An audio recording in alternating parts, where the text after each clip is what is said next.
Hey guys, it's Michael. I'm here with Ben Shular. He's the Chief Strategy Officer for Church of God Ministries, and I've had the pleasure of staying in his home with he and Kelly while I've been here at Project Imagine Roundtable. It's been a huge honor. Thanks so much, Ben. We appreciate the hospitality. Great to have you. And so one of the things that we've been doing is just in the midst of all the conversations at breakfast and after the event, we've just chatted about a whole bunch of different things. And there's a book in particular that Ben's recently read. I've got it in my Amazon queue. Actually, not in the queue. I've already ordered it. It should be on its way. It might even be there by the time I get home. But I wanted Ben to be able to share a little bit about that because I think it's got some good implications for us to consider in Central California. So Ben, tell us about the book a little bit. Yeah, it's called The End of Fundraising, and it's a secular book that's based on helping nonprofits just rethink what they're doing, what's their overall goal and how they're going about doing it. And I think there's a lot of implications in that book for us in the church.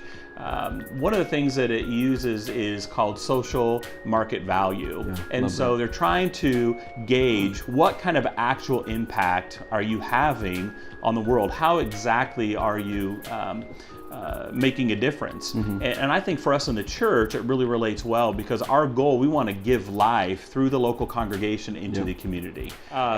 So often in the church, we are really content with just good intentions. And good intentions don't always equal good outcomes. And so what we really want to focus on is what is the actual impact that's going on and have that be a measurable, deliverable thing that we have. And so for me, it really resonated because, again, we can get content with just feeling good about what we're doing or our position or where we're at. And it led back to me to a verse in Philippians, the second chapter, verse 5. Paul's talking to the church in Philippi, and there's no big problems in the church, but he's just really trying to be an encourager to them.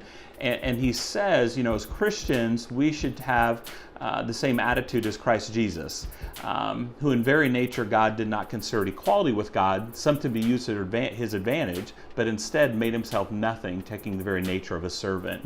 And I think that's such a great reminder for us as Christians. The pure definition of being Christian is to be Christ-like. And so we want to emulate that. And so we want to be continually steadfast in our goal of to serve others, put their needs above our own, just as Christ did for the church. I mean, ultimately to the point of sacrificing his own life on the cross. Well, what I like about it too, and I get it, you know, you're taking a secular book and translating it into the church, but what I like is the idea that so often in the church, we're thinking about outcomes inside of the four walls. That's right. And if it's social market value, that's the term, if it's social market value, what is it that we're doing maybe inside of the walls that actually is making a difference outside of the walls? Because that's the point, that tipping point where if our cities begin to be thankful that our churches are there versus just a building that they pass by, those religious people go to, man, that makes a huge difference in there to think that our churches would bring social market value to the cities that they're planted in. I think that's a paradigm shift too. I don't know that we're always thinking in that direction about what we bring, and then are there measurable outcomes that are in there? Right. Absolutely. We want to be empowering people to make a difference outside the walls and make that difference. We want people to covet the change that they see in the followers of Jesus, so that they want to have that same thing in their life.